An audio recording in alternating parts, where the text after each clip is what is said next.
When a sexual assault occurs, who comes to the aid of the victim?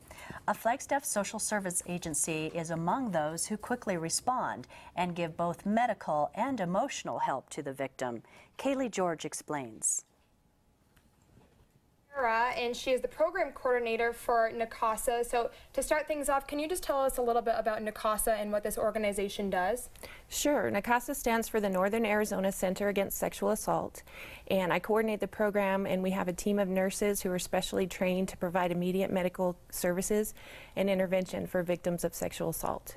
Now, you said that nurses do this. What are their typical job tasks, and can you kind of just tell us a little bit about that? Sure. Most of our providers are nurses. We have other providers as well, but they are specially trained with some intensive training to care for a victim right after an assault. And they basically go through a full head-to-toe assessment of the person and take a full medical history. And based on that history, they will care for and treat any injuries.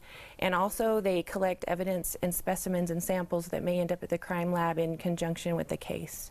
Now, what is this role when they're working with the victims? Do they directly work with them? What sort of other things do they do?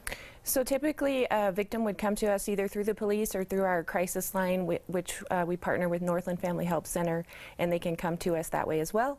And the nurses will then meet the victim, and usually a victim witness advocate accompanies them and kind of provides support. So it's a direct service intervention. Now, I know that there's a lot of services with domestic violence, but are there any other extra services that NACASA focuses on?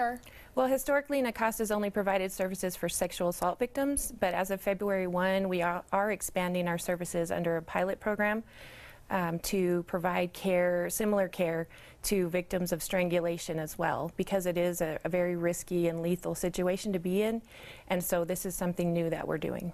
So, with focusing on strangulation, can you tell us a little bit why this is important for the Flagstaff community? It's important because the evidence is needed in order to really hold offenders accountable and make a good case in court for that victim to get justice. And strangulation is something where the victim should be watched for like at least 24 hours because symptoms can pop up later that are really dangerous. And with expanding with the strangulation and other services, is this something that happens often in Flagstaff? Maybe I don't really have the figures, but maybe a couple a month is the average that we're working from right now. Great. And does NACASA have any other plans of expansion to other types of services? Right now we're hoping that after the pilot program is done with the strangulation, we can continue offering those services, looking for sustainable funding to do that. Wow. Well, this organization seems like a great way to help the victims in Flagstaff, and we thank you for coming in today and telling us a little bit about what NACASA does. Absolutely.